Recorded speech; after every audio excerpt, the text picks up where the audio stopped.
Breaking news from the Middle East, where the United States has just delivered what may be Iran's final warning. President Trump confirmed today that despite Iran's attempt to reject American demands, another round of talks will happen early next week, whether Tehran likes it or not.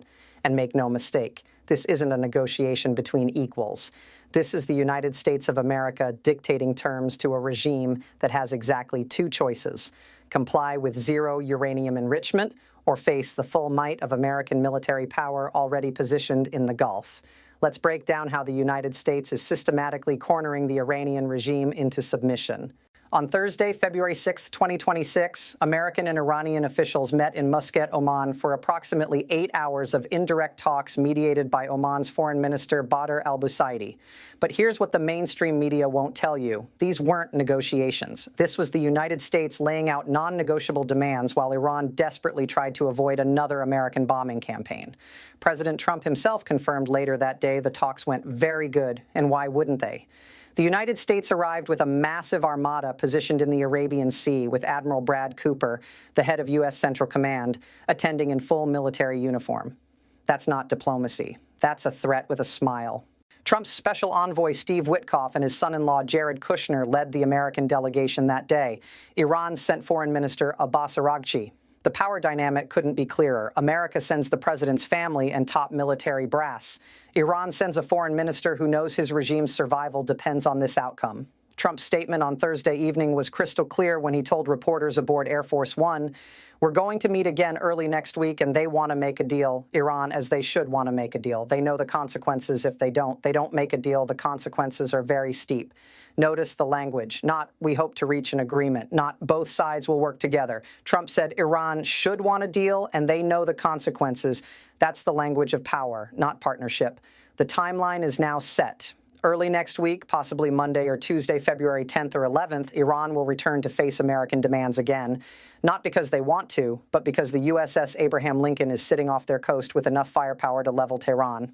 Now, Iran's foreign minister tried to spin Thursday's talks as some kind of Iranian success. Araghchi claimed after the meeting it was a good start and told Iranian citizens via mass text message that talks were strictly nuclear, with Iran refusing to discuss missiles or regional activities. He said the atmosphere was positive and there was near consensus on continuing talks, but that everything depends on consultations with capitals. Let's be absolutely clear about what's happening here. Iran is trying to limit the conversation because they know the moment the United States demands they dismantle their ballistic missile program and stop funding regional militias, the regime has no cards left to play. Secretary of State Marco Rubio already made America's position clear on Wednesday, February 5th, days before the talks even started. Any agreement must cover Iran's nuclear program, ballistic missiles, regional militia support, and human rights. The United States doesn't accept artificial limits on what Iran can or cannot discuss. So when Iran says on Thursday, "We only discuss nuclear issues," that's not a rejection of American demands. That's Iran desperately trying to save whatever pieces they can, and the United States isn't having it. Here's the proof. Despite Iran's supposed rejection of broader talks on Thursday, they agreed to continue discussions early next week. If Iran really rejected American demands, why are they coming back to the table? Because they have no choice. The United States State Department didn't waste time sending mixed signals. On the same day as the Thursday talks concluded, within hours, America imposed a 25% tariff on any country trading with Iran and sanctioned 15 entities, 2 individuals, and 14 shadow fleet vessels connected to Iranian oil sales. That's how America negotiates. Talk at the table while tightening the economic noose around your throat. Let's talk about the timeline of American military buildup that brought Iran to this desperate position. On January 26, 2026, the USS Abraham Lincoln carrier strike group deployed to the Middle East. By late January, it was crossing through the Malacca Strait. By early February, it had positioned itself in the Arabian Sea within striking distance of Iran. Then on Monday, February 3, 2026, came the first major incident. An American F-35C Lightning II from Marine Fighter Attack Squadron 314 operating off the USS Abraham Lincoln shot down an Iranian Shahed 139 drone that aggressively approached the carrier. The same day, 6 Iranian Revolutionary Guard Corps gunboats attempted to seize a U.S.-flagged tanker, the MV Stena Imperative, in the Strait of Hormuz. The guided missile destroyer USS McFall responded immediately, and the Iranians retreated like cowards.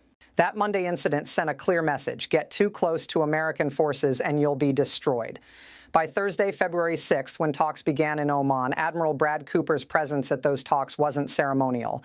It was a reminder that the commander of all U.S. forces in the region was ready to give the order if Iran refused to comply. But that's just one carrier. The USS George H.W. Bush departed Norfolk, Virginia in late January and is en route to the Gulf, expected to arrive in the coming weeks. That's two complete carrier strike groups, the kind of force projection that destroyed Iran's nuclear facilities back in June 2025 during Operation Midnight Hammer. And let me remind everyone what happened on June 29, 2025. 7 B-2 Spirit stealth bombers flew from Whiteman Air Force Base in Missouri to Iran in one continuous mission, escorted by F-35s from the 388th Fighter Wing, F-22 Raptors, and F-15E Strike Eagles. They dropped 14 GBU-57 massive ordnance penetrator bombs, each weighing 30,000 pounds, and completely destroyed Iran's Fordo and Natanz nuclear facilities. 0 American casualties, 0 aircraft lost. Iran's decades of nuclear development erased in one night. The United States proved it can strike Iran's most hardened, deeply buried targets whenever it wants. And Trump reminded Iran on Thursday, "We've done it before, and the next strike will be far worse." But the American military presence doesn't stop there. Throughout late January and early February, the U.S. has deployed dozens of F-15E Strike Eagles to Muwafaq Salti Air Base in Jordan, F-16 fighters across multiple regional bases, MQ-9 Reaper drones conducting 24/7 surveillance, A-10C ground attack aircraft, E-11A battlefield communications aircraft at Al-Kharj Air Base in Saudi Arabia, THAAD and Patriot missile defense systems, and B-1 bombers positioned within striking distance. Even America's closest ally is falling in line. On Friday morning, February 7th, 2026, just yesterday, the United Kingdom deployed 6 F-35B stealth fighters from RAF Marham to RAF Akrotiri Base in Cyprus, specifically to support American operations if tensions escalate. The UK Defense Ministry didn't even pretend this was anything other than preparation for a US-Iran confrontation. Iran is surrounded, outgunned, and running out of time. Now let's address Iran's pathetic attempt at deterrence that they showcased this week on a very specific timeline designed to intimidate the United States.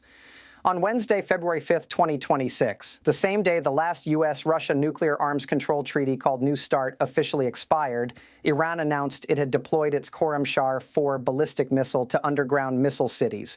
The timing was deliberate. Iranian state media triumphantly reported it has a 2,000-kilometer range, Mach 16 speed outside the atmosphere, Mach 8 speed inside atmosphere, and can reach Israel in 10 to 12 minutes with a 1,500-kilogram warhead.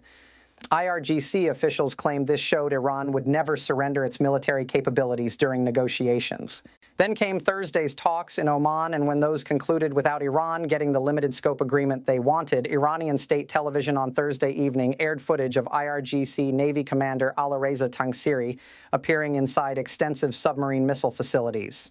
He showed rows of rockets prepared for launch and claimed the IRGC Navy possessed a wide network of missile tunnels beneath the Persian Gulf and Sea of Oman, housing hundreds of cruise missiles with ranges exceeding 1,000 kilometers. He specifically highlighted the Qatar 380L missile manufactured by the IRGC Navy with smart guidance capable of tracking targets until impact. The message was clear. We're so strong, we have unstoppable missiles everywhere. Here's the reality. The United States has already mapped every single one of these facilities. Satellite imagery analyzed by the New York Times and published on Thursday, February 6th, shows Iran has been rapidly repairing ballistic missile facilities damaged in last year's strikes, but making only limited repairs to nuclear sites. Why? Because Iran knows its nuclear program is finished if America strikes again, so they're desperately trying to preserve their missile deterrent. But here's the problem with Iran's underground missile cities. The United States possesses GBU-57 massive ordnance penetrators specifically designed to destroy exactly these kinds of targets. These 30,000-pound bunker busters can penetrate 200 feet of reinforced concrete or 60 feet of solid rock before detonating. Iran's underground facilities, the U.S. can turn them into tombs with a single bombing run. As for the underwater missile tunnels, American submarines and surveillance systems have been tracking Iranian naval movements in the Gulf for decades. The U.S. Navy knows where these facilities are. The idea that Iran can hide hundreds of missiles underwater and the United States won't know is laughable. In fact, when those Iranian gunboats tried to seize a tanker on Monday, February 3rd, the guided missile destroyer USS McFall responded in minutes and the Iranians retreated. That's Iran's sea power in action, harassing tankers until American warships show up, then running away. And here's a delicious detail that shows America's intelligence dominance and the precision timing of U.S. strategic communications. On Friday, February 6th, the same day as the Iran talks in Oman, Under Secretary of State for Arms Control, Thomas Donano stood before the United Nations Disarmament Conference in Geneva, Switzerland, and publicly revealed that China conducted secret nuclear weapons tests in June 2020 and tried to hide them using underground decoupling techniques to avoid seismic detection. He stated that China prepared for tests with designated yields in the hundreds of tons and used methods to decrease the effectiveness of seismic monitoring to hide activities from the world. Think about what that means. The United States knew about China's secret nuclear tests for over 5 years, kept it classified, and then revealed it on February 6, 2026, at the exact moment most beneficial to American interests. One day after the last U.S.-Russia nuclear arms control treaty expired, and on the exact same day as talks with Iran resumed in Oman. That's intelligence supremacy. That's strategic timing. That's the United States showing both China and Iran. We know everything you're doing, and we'll use that information whenever it serves our purposes.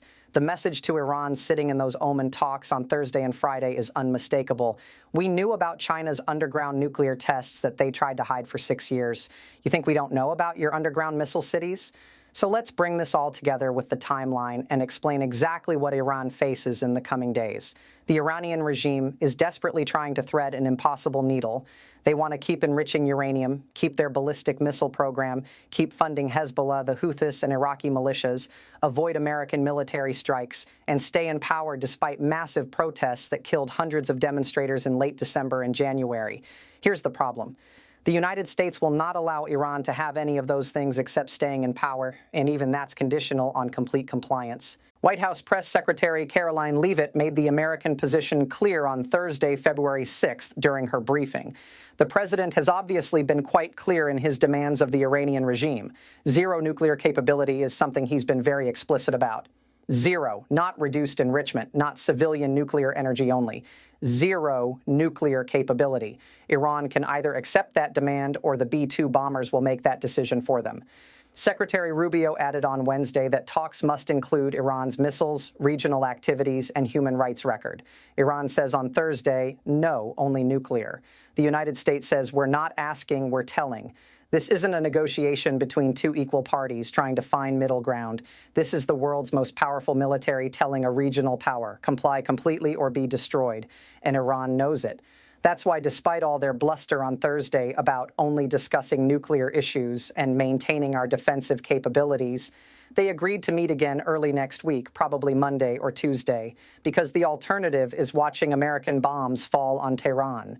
The next 72 to 96 hours will determine whether Iran's regime chooses survival or annihilation. Here's another detail that shows how serious this is and the timeline that Americans need to understand. The U.S. State Department ordered all American citizens to leave Iran immediately. That evacuation order went out as talks were concluding on Thursday. That's not a suggestion. That's not a travel advisory. That's an evacuation order. The United States doesn't issue evacuation orders unless military action is imminent or highly likely.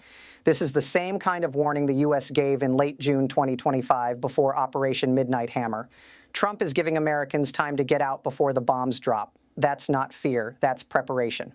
Iran tried to spin Thursday's talks as positive and a good start with near consensus on continuing.